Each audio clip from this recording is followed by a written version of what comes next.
दोस्तों, बहुत समय पहले की बात है। किसी नगरी में एक युवक रहा करता था। वह युवक बहुत ही शर्मीला था।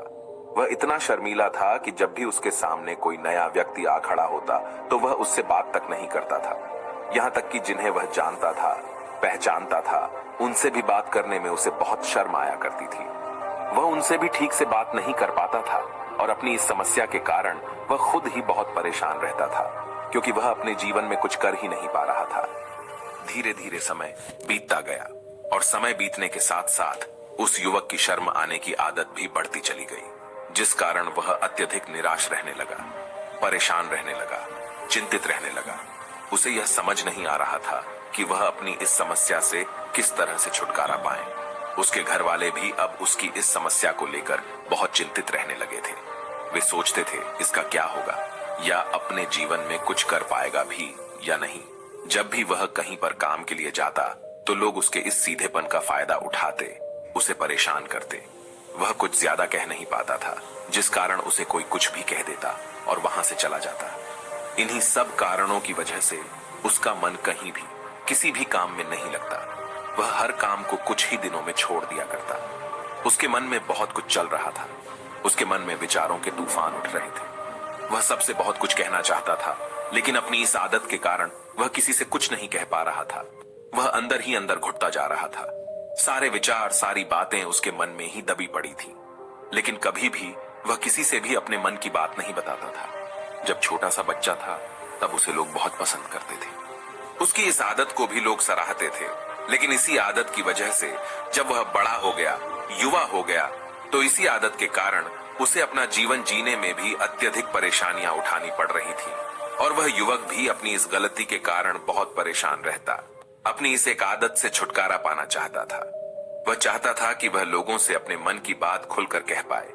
वह जो कुछ करना चाहता है, जो कुछ कहना चाहता है, वह सबसे वह खुलकर कह सके, कर सके। लेकिन जब भी कोई दूसरा उसके सामने आता तो उसकी जुबान मानो खुलती ही नहीं। यहाँ तक कि वह अपने माता पिता के सामने भी ठीक से बात नहीं कर पाता था। केवल उसके कुछ मित्र थे जिनसे वह अपने मन की बात कर पाता था। जब भी वह किसी बात का जवाब देता तो लोग उसकी हंसी उड़ाते, उसका मजाक बनाते। लोग कहते कि आज तो तेरे मुंह में भी जबान आ गई है। यह समस्या दिन ब दिन बढ़ती चली जा रही थी और इस समस्या के कारण अब उसके पिता भी अत्यधिक चिंतित रहने लगे थे। वह चाहते थे कि उनका बेटा भी दूसरों के सामने अपने मन की बात रख सके, लेकिन एक दिन जब अपने उस बेटे को दूसरों के सामने शर्मिंदा होता हुआ देख रहे थे, तभी उन्हें बहुत क्रोध आया और वह अपने बेटे को खरी खोटी सुनाने लगे। उन्होंने उसे इतना डांट दिया कि वह युवा लड़का अत्यधिक क्रोधित हो गया और वहां से बिना कुछ कहे वह वहां से चला गया। शाम हो चुकी थी और अब तक उनका बेटा घर नहीं लौटा था। माता और पिता दोनों बड़े ही चिंतित थे। वे अपने बेटे को वापस घर पर देखना चाहते थे, लेकिन युवा लड़का तो भागते भागते पहाड़ की चोटी पर जा पहुंचा था। वह वहां से नीचे की ओर झांक रहा था और ईश्वर से कह रहा था, हे भगवान, आपने मुझे ऐसा क्यों बनाया? लोग मेरा मजाक उड़ाते हैं, लोग मेरी हंसी उड़ाते हैं। जब मैं इस दुनिया में अपने मन की बात रख ही नहीं सकता, मैं किसी से कुछ कह ही नहीं सकता, तो फिर मैं इस जीवन को जीकर क्या करूंगा? जब भी मैं किसी से कुछ कहने की कोशिश करता हूं तो लोग मेरा मजाक बनाते हैं, मेरी हंसी उड़ाते हैं। यहाँ तक कि वह मुझसे कुछ भी कहकर चले जाते हैं और मैं उनका जवाब नहीं दे पाता। ऐसा जीवन जीकर मुझे क्या मिलेगा? इसलिए मैं तेरे पास आ रहा हूं। इतना कहकर जैसे ही वह युवक कूदने की तैयारी कर रहा था कि तभी पीछे से आवाज सुनाई पड़ी, बेटा, जान देना तो बहुत आसान है, लेकिन इस जान को तुम वापस नहीं पा सकोगे। जैसे ही यह आवाज उसके कानों में पड़ी, वह पीछे मुड़कर देखने लगा। उसने जैसे ही पीछे मुड़कर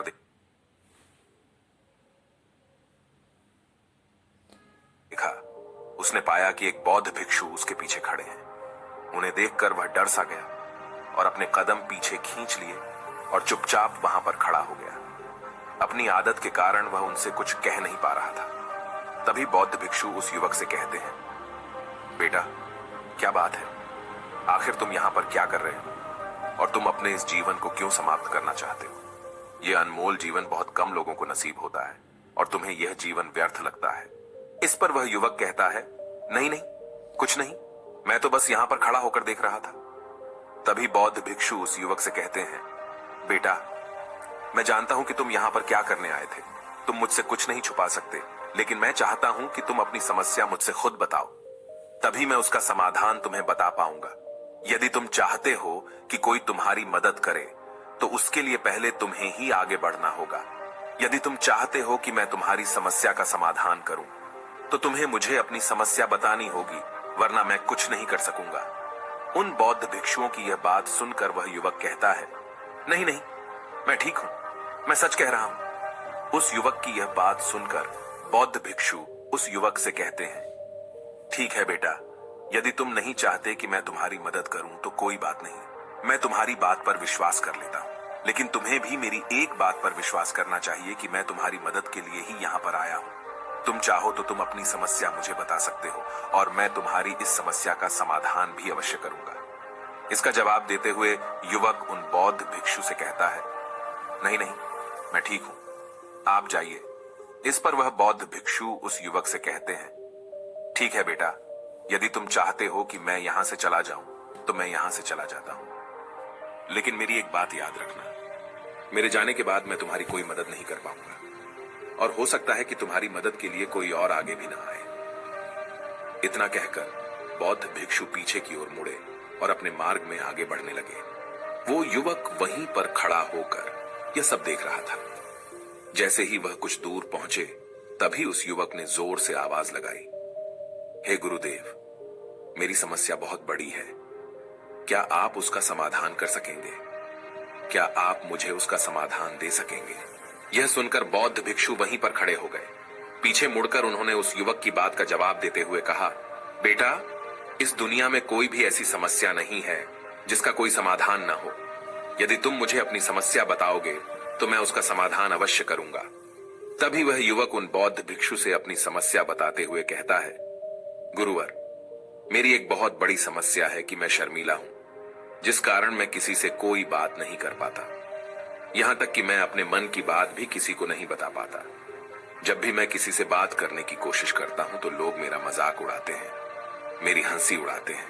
जब भी मुझे कोई खरी खोटी सुनाता है, उल्टी सीधी बातें करता है, तो मैं उनका जवाब नहीं दे पाता।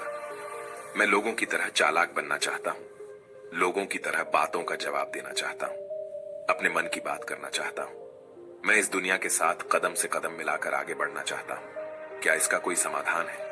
उन भिक्षु ने उस युवक की सारी बातें ध्यानपूर्वक सुनी और फिर जवाब देते हुए कहते हैं, बेटा, जरूरत से ज्यादा शर्मीला होना, इसका अर्थ यह है कि तुम्हारे अंदर कोई डर है जिसे तुम पहचान नहीं पा रहे, जिस कारण उसका समाधान करने में भी असमर्थ हो। शर्म करना अलग बात है और डरना अलग।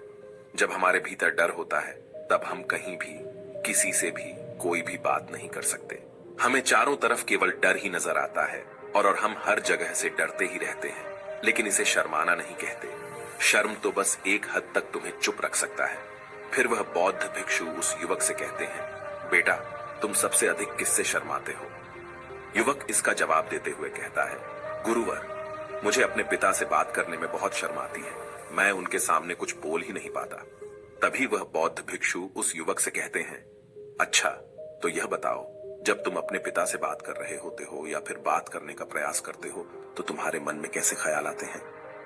युवक इसका जवाब देते हुए कहता है, गुरुवर, जब भी मैं अपने पिता से बात करने का प्रयास करता हूं, तो मुझे ऐसा लगता है कि मानो मेरे पिता अभी मुझे डांट देंगे, मुझ पर क्रोध करेंगे, मुझसे या नाराज हो जाएंगे, और कहीं ना कहीं मुझे यह भी लगता है कि मैं कुछ गलत बात ही करूंगा।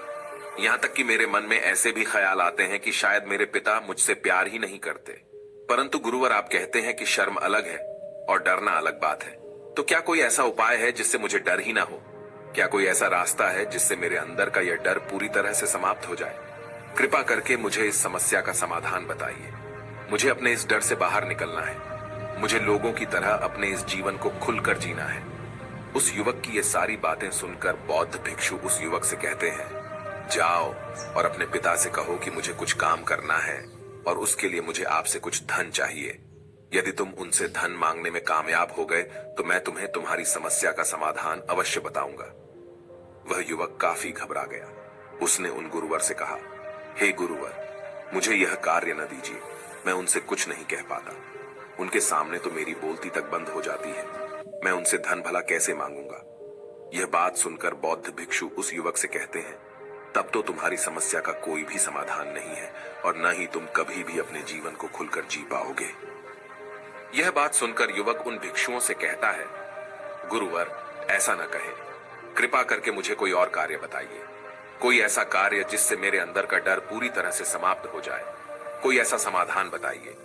इसका जवाब देते हुए वह बौद्ध भिक्षु उस युवक से कहते हैं, बेटा, यदि तुम्हें अपने अंदर के डर को समाप्त करना है तो पहले तुम्हें मेरा यह कार्य करना होगा जो मैंने तुम्हें कहा है।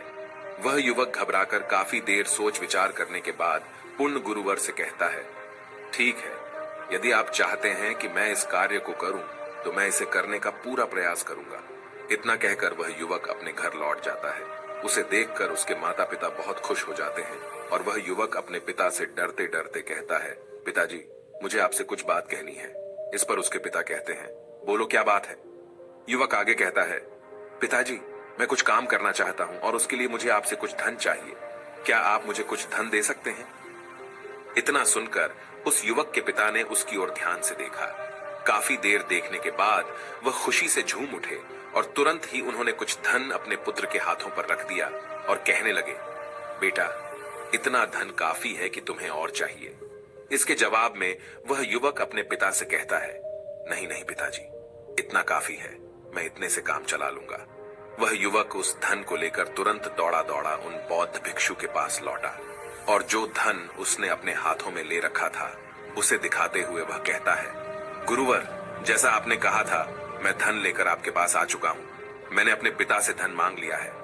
अब मुझे आप मेरी समस्या का समाधान बताओ। तभी बौद्ध भिक्षु उस युवक से कहते हैं, अरे इतनी जल्दी क्या है, अभी तो तुम्हें मेरे लिए एक और काम करना है, तभी मैं तुम्हें तुम्हारी समस्या का समाधान अवश्य बताऊंगा। और यदि तुम मेरे लिए इस कार्य को नहीं पूरा कर सके तो मैं तुम्हें कभी भी तुम्हारी समस्या का समाधान नहीं बताने वाला। तभी वह युवक उन बौद्ध भिक्षुओं से कहता है, हे गुरुवर, अभी तो मैंने आपके लिए एक काम किया है, अभी आप मुझे एक और काम करने के लिए कह रहे हैं। तभी बौद्ध भिक्षु उस युवक से कहते हैं, हाँ, तुम्हें मेरे लिए एक और काम करना ही होगा। वह युवक एक बार फिर से काफी देर सोच विचार कर उन बौद्ध भिक्षु से कहता है, अच्छा ठीक है, बताइए, अब मुझे क्या करना है? इसके जवाब में बौद्ध भिक्षु उस युवक से कहते हैं, जाओ और यह धन जो तुमने अपने पिता से मांग कर लाया है, इस धन को वापस अपने पिता को लौटा दो और साथ साथ यह भी कहना कि पिताजी, मैं अभी काम नहीं करना चाहता, लेकिन जब समय आएगा तो मैं आपसे यह धन वापस ले लूंगा और उससे अपना काम पूरा करूंगा। यह बात सुनकर युवक एक बार फिर से ऊपर से नीचे तक पूरी तरह से कांप गया और कहने लगा, गुरुवर, आप मुझे कोई और काम सौंप दीजिए, मैं उसे जरूर करूंगा। लेकिन अब यदि मैं धन लेकर उनके पास वापस गया तो वह क्या सोचेंगे मेरे बारे में? मैं तो शर्मिंदा हो जाऊंगा उनके सामने। इसलिए गुरुवर, कृपया करके मुझे कोई और काम दे दे। तभी बौद्ध भिक्षु उस युवक से कहते हैं, बेटा, जो काम मैंने तुम्हें सौंपा है, तुम्हें उसी कार्य को पूरा करना होगा, अन्यथा तुम्हारी समस्या का समाधान मैं तुम्हें नहीं बताने वाला। काफी देर सोच विचार करने के बाद वह उन बौद्ध भिक्षु से कहता है, ठीक है गुरुवर, मैं वापस जाता हूं और यह धन लौटाकर मैं अभी आता हूं। वह तुरंत दौड़ा दौड़ा अपने पिता के पास वापस लौटा। उसने अपने पिता से कहा, पिताजी, मैं यह धन अभी नहीं लेना चाहता, अभी यह धन आप मुझसे वापस ले लीजिए। जब मुझे कोई काम पड़ेगा तो मैं आपसे यह धन वापस ले लूंगा। उसके पिता ने उस युवक की तरफ घूर घूर कर काफी देर तक देखा और फिर मुस्कुराते हुए कहने लगे, बेटा, मैं समझता हूं कि किसी भी काम को शुरू करने से पहले हमें उसके बारे में जानकारी इकट्ठा करनी चाहिए। उसके बारे में समझना जरूरी है। कब, क्या, कैसे और कब तक करना है, इसके बारे में भी हमें जानकारी लेनी जरूरी है। कोई भी काम ऐसे ही नहीं शुरू किया जा सकता। उसमें हम सफल होंगे या फिर नहीं, इसका भी अनुमान हमें लगाना पड़ता है। और जब हम इन सभी के बारे में सही जानकारी प्राप्त कर लेते हैं, तभी हमें धन लगाना चाहिए। मुझे बहुत खुशी है कि तुमने यह सही निर्णय लिया है। जब तुम्हें यह समझ में आ जाए कि जो कार्य तुम करने जा रहे हो वह तुम्हारे लिए उचित है, तब तुम चाहो तो मैं तुम्हें यह धन वापस लौटा दूंगा। युवक अपने पिता से यह सारी बातें सुनकर मन ही मन बहुत प्रसन्न था। उसने यह तो उम्मीद तक नहीं की थी कि उसके पिता हंसकर उसे इस तरह से सारी बातें समझाएंगे।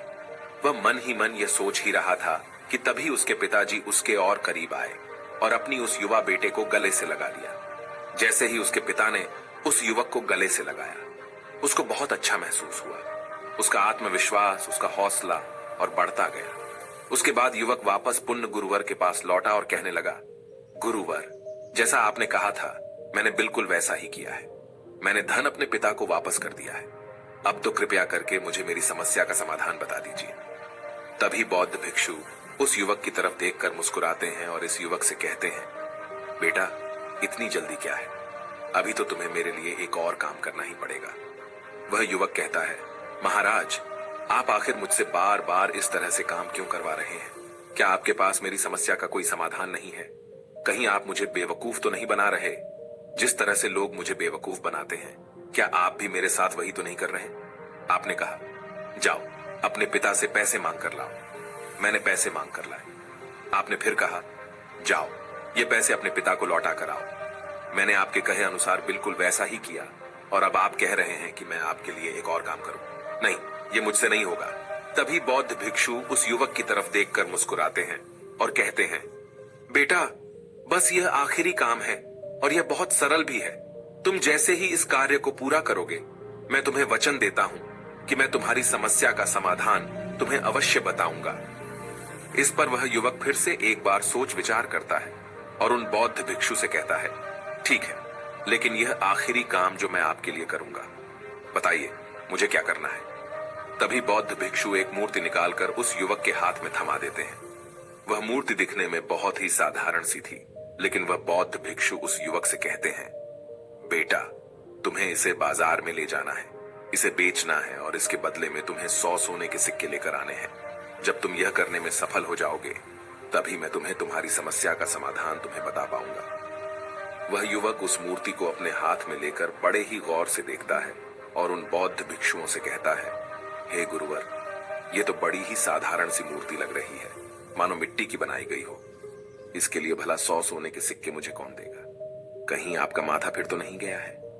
इसके 1 या 2 सोने के सिक्के मिल जाए वही बहुत है, लेकिन इसके लिए 100 सोने के सिक्के कोई नहीं देगा।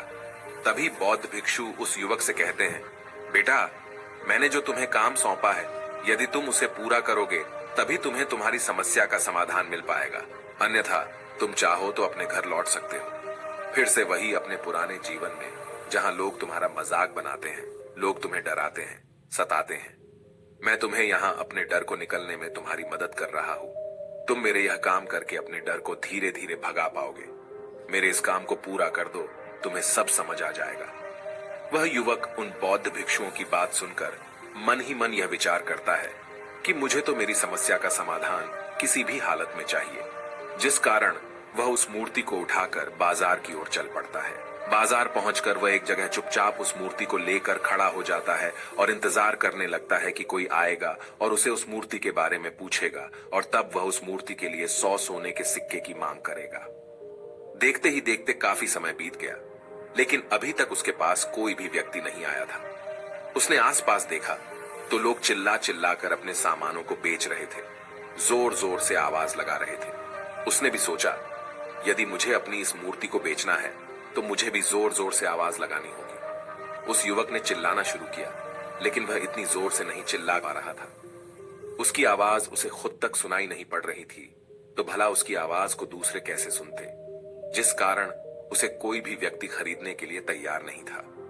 धीरे धीरे शाम का समय हो चुका था और उस व्यक्ति को यह डर था कि कहीं वह बौद्ध भिक्षु वहां से कहीं चला न जाए, अन्यथा उसे उसकी समस्या का समाधान कौन देगा। यह सोचकर उसने जोर जोर से आवाज लगानी शुरू की कि 100 सोने के सिक्के में यह मूर्ति ले लो। उसकी आवाज सुनकर लोग उसके पास आने लगे और उससे यह सवाल करने लगे, इस मूर्ति में ऐसा क्या है जो तुम इसके लिए 100 सोने के सिक्कों मांग रहे हो?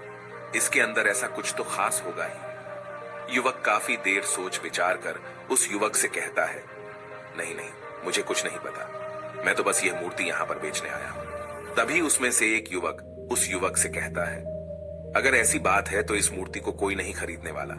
आखिर इस मूर्ति में ऐसा क्या खास है जिसके लिए तुम सोने के सिक्के की मांग कर रहे हो? यह तो तुम्हें बताना ही पड़ेगा। धीरे धीरे कई लोग उसके पास आए और सभी ने बस एक ही सवाल किया, आखिर इस मूर्ति में ऐसा क्या खास है, ऐसी क्या बात है जिसके लिए तुम सोने के सिक्के की मांग कर रहे हो। उस युवक ने से बातचीत की, उन्हें समझाने की कोशिश की, कई प्रयत्न किए, लेकिन कोई भी उस मूर्ति को 100 सोने के सिक्के देकर खरीदने के लिए तैयार नहीं था। वह निराश हो गया। उसे कुछ समझ नहीं आ रहा था कि वह क्या करे। तभी बाजार में उसने देखा कि कुछ लोग अपने सामानों की खासियत बता रहे हैं। उसे बेचने के लिए उसकी खास खास बातों के बारे में लोगों को समझा रहे हैं। यह देखकर उसने भी सोचा कि मुझे भी इस मूर्ति की कुछ खासियत लोगों को बतानी होगी। उसने फिर एक बार जोर जोर से आवाज लगानी शुरू की। समस्या का समाधान निकालने वाली मेरी गुरु की इकलौती मूर्ति, जो इस दुनिया में केवल एक ही है, जिसके पास भी यह मूर्ति होगी, उसके घर में कोई समस्या नहीं होगी। यह मूर्ति उस समस्या का समाधान तुम्हें अवश्य बताएगी। यह सुनकर लोग उसके पास पहुंचने लगे और उसे यह सवाल करने लगे, क्या सच में यह मूर्ति जिसके पास होगी उसके पास कोई समस्या नहीं होगी? क्या सच में यह सभी समस्याओं का समाधान करती है? इसका जवाब देते हुए युवक कहता है, हाँ, सभी समस्याओं का समाधान कर देती है।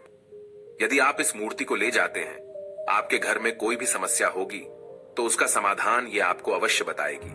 चाहे कोई भी समस्या हो, कैसी भी समस्या हो, कैसी भी परिस्थिति हो, आपको इसका समाधान अवश्य मिलेगा। इतना सुनने के बाद अब वही एक मूर्ति सबको चाहिए थी। उस मूर्ति के दाम लगाने लगे। कोई उसे 200 सोने के सिक्के तो कोई 400, कोई 600 तो कोई 1000 सोने के सिक्के देने के लिए तैयार था।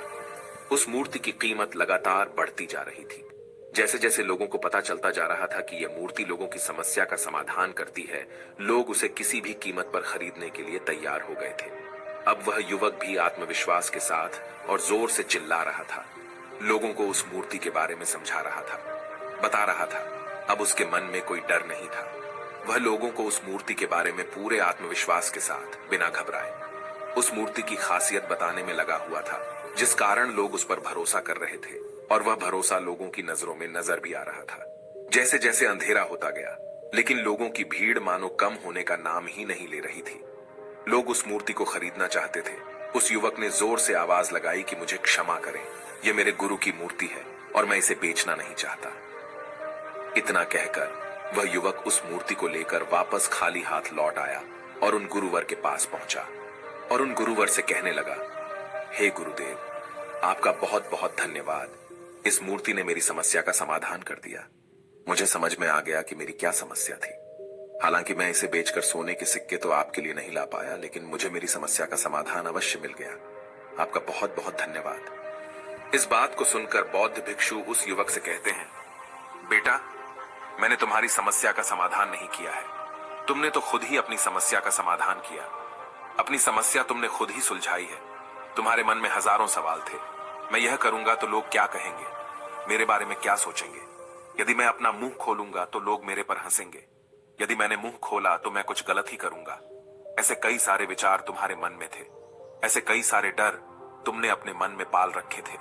लेकिन जब इस मूर्ति के बेचने के दौरान तुमने उन हजारों लोगों का सामना किया, उनके सामने खुलकर अपनी बात रखी, उनके सामने खुलकर वह कहा जो तुम्हें कहना था, तो तुम्हारे मन का डर खुद समाप्त हो गया। जिसे तुम शर्माना कहते थे, वो अपने आप ही तुम्हारे भीतर से कहीं गायब हो गया। युवक अपने गुरु की यह बात सुनकर अपने गुरुवर से कहता है, गुरुवर, आप सही कहते हैं। आपने आज मेरे मन में वो विश्वास जगा दिया है जिसे मैं अब अपने जीवन में कुछ भी हासिल कर सकता हूं। आपका बहुत बहुत धन्यवाद। डर को धीरे धीरे खत्म करने से ना ही आपको शर्म आएगी और ना ही डर लगेगा। और जब आपके भीतर का डर हमेशा के लिए समाप्त हो जाएगा, तो आप अपने जीवन में जो भी कुछ करना चाहते हैं, जो भी कुछ पाना चाहते हैं, उसका रास्ता आपके लिए पूरी तरह से साफ हो जाएगा और आप अपने मार्ग पर तेजी से आगे की ओर बढ़ने में सक्षम भी हो जाएंगे। इसलिए लोग क्या कहते हैं, क्या कहेंगे, ये सब छोड़ दीजिए और खुद पर विश्वास कीजिए, क्योंकि आप ही हैं जो अपने इस डर का सामना कर सकते हैं। अगर आप किसी ऐसे व्यक्ति को जानते हैं जो हर वक्त शर्माता है या अपनी बात खुलकर लोगों के सामने नहीं रख पाता, तो ये वीडियो उनके साथ शेयर करना ना भूलें। दोस्तों, उम्मीद है कि आपने आज के इस वीडियो से जरूर कुछ न कुछ सीखा होगा। ऐसी ही ज्ञान से भरपूर कहानियां सुनने के लिए सब्सक्राइब करें। चलिए मिलते हैं एक और वीडियो में। तब तक के लिए अपना ख्याल रखें। नमो बुद्धाय।